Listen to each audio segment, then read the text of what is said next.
absorveu essa população da região, e para absorver essa população que vinha da região, ela tinha que ter trabalho para elas. E as atividades que vieram em decorrência do complexo cafeiro já estavam muito consolidadas, que era comércio, prestação de serviços, pequenas indústrias.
Em que a força da Igreja Católica é muito forte. Não à toa a gente tem aqui o estabelecimento da sede de bispado em Ribeirão, em 1908. E essa Igreja Católica ela vai colocar alguns obstáculos para a vivência desses costumes modernos. A sociedade de Ribeirão não fez uma mobilização grande para criar a diocese. Isso foi um projeto que veio da Secretaria de Estado do Vaticano para cá.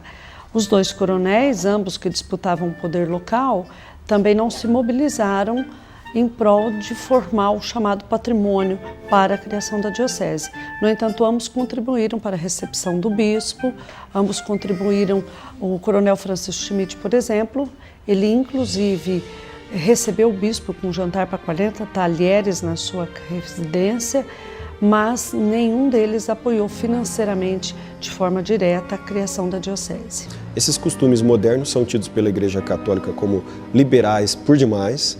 E no caso da moda, a gente tem, em função dessa contrariedade da Igreja Católica, algumas reações a novos costumes, novas vestimentas.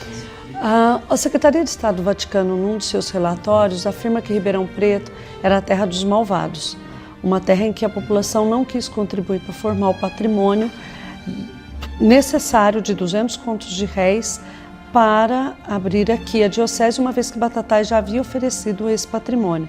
No entanto, eles acreditavam que por ser maior, por estar em rápido crescimento, pela presença dos elementos de outras crenças em franco crescimento, inclusive com escolas, era fundamental que essa diocese tivesse por sede a cidade de Ribeirão Preto.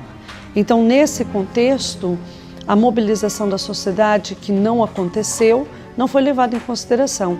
Era um projeto da Secretaria de Estado do Vaticano que, junto com o cardeal, com o bispo de São Paulo, escolhem Ribeirão Preto e fazem aqui a sede da sua diocese. Por isso, o convite para um bispo que era um senador da República, que tinha, portanto, um trânsito político muito grande, para abrir esse caminho junto à elite local política e também econômica. Eu gosto de tudo santo. Por isso eu entro dentro da minha casa, ela na minha cômoda, na minha bolsa, no meu armário. Tudo vai na Aparecida do Norte, traz um santo para mim, outro vai traz um terço. Minha bolsa tem 6 terços, fora esse que está aqui com uma fazendeira que trouxe para mim. Nós fomos criados na religião de Buda, não foi batizado. Na versão cultural da história do café e de Ribeirão Preto, o destaque é para a diversidade, da música à moda, das festas à culinária. Menina da aldeia, me lembro ainda como se fosse agora, que no caminho eu lhe tomava sacola, só pra ver você chorar. Menina da aldeia, se eu pudesse voltar agora, que no caminho eu lhe tomava sacola, só pra ver você chorar. Me lembro ainda o seu vestido comprido, o seu cabelo com um laço de fita e a peneira de café.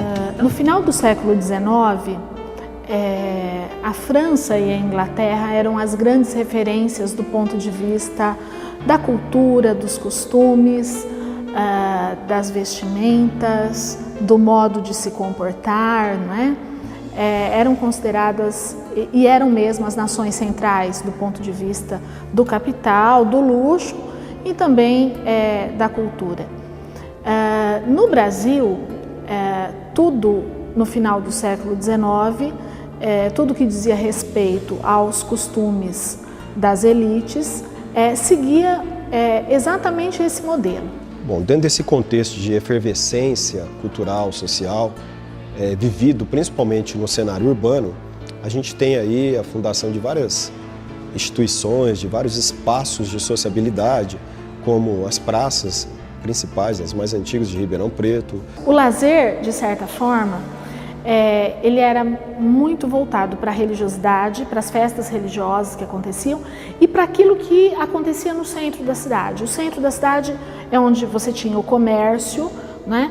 É onde você tinha a Praça 15 e o centro desse lazer na cidade era a Praça 15. Isso tudo envolve Ribeirão Preto de uma tal maneira que Ribeirão Preto vai ganhar um apelido, que é a Pequena Paris. Então os jornais chamavam Ribeirão Preto de Petit Paris. Não é? Essa Petit Paris do interior paulista vai chamar a atenção exatamente por esse embelezamento, por essa proposta osmaniana, inspirada em Georges Eugène Haussmann, prefeito de Paris no meio do século XIX, o primeiro prefeito a fazer essas modificações urbanas. Ribeirão Preto vai vivenciar a modernidade com tudo isso, o novo, o belo, mas ao mesmo tempo uma periferia marcada pelo descaso, pelo não calçamento, pelo não saneamento, pela não urbanização aos moldes que o centro vive. Nesse sentido, como a sociedade ribeirão-pretana, ela se constituiu não só, né, por essas elites, a gente pode dizer que há outras manifestações culturais no período que, embora não sejam notadamente de influência francesa, são muito importantes para a gente compreender a formação, a consolidação da cidade de Ribeirão Preto. Os meus avós negros, velhos, eles gostavam de dançar batuque. A cabocada tinha arrastapé lá, né? Mas nós era debaixo de... O pai tinha medo que a gente destremeava. Ficava os homens de um lado, as mulheres do outro, né? E um toca batendo na caixa e eles cantavam, né? E ainda eu dancei um pouquinho de batuque. Vou falar a verdade, meia-noite eu pulava a janela devagarzinho, ia lá, arrastava o pé lá e depois voltava para casa. Eu diria que a questão dos imigrantes, nesse sentido, é a mais importante, né? Notadamente, italianos. Os italianos vão, de certa forma, influenciar muito no gosto cultural da cidade. A gente vai encontrar essa influência na arquitetura, a maior parte dos maestros, das bandas de música e dos músicos que tocavam nessas bandas no coreto da Praça 15 são todos italianos. Pelas ferrovias, nós temos a chegada de alguns periódicos que são produzidos em outras cidades, jornais, né, e revistas, né, quando eu me refiro a periódicos, tanto jornais quanto revistas. Esses jornais, essas revistas trazem novas expressões linguísticas, trazem novos comportamentos tidos como socialmente valorizados e dentro desses comportamentos, inclusive, uma preocupação diferenciada com o traje, com o vestuário masculino, mas em particular feminino. A gente vai perceber então que Ribeirão Preto começa a se integrar a um circuito internacional da moda. Os cafés, eles acompanham esse modismo francês, os cafés e as confeitarias. Realmente, as mulheres passam a ter um pouco mais de acesso a essa sociabilidade, a poder sair de casa, mas continuam quase sempre acompanhadas de irmãos, de pais, de maridos, de mães, né? A situação da mulher ainda é uma situação muito vigiada naquele momento. Uma outra questão que é importante é a gente perceber que essa mulher, ela é também vítima da moda.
Como era. Se você pegar a programação dos teatros da época, você vê que não se levavam peças sérias de teatro. Eram shows de variedades, luta de boxe, luta de vale tudo, mágicos, equilibristas que se apresentavam no Teatro Carlos Gomes. Mesmo as famosas óperas que eles dizem que se apresentaram em Ribeirão Preto, aqui nunca foi apresentada uma ópera inteira.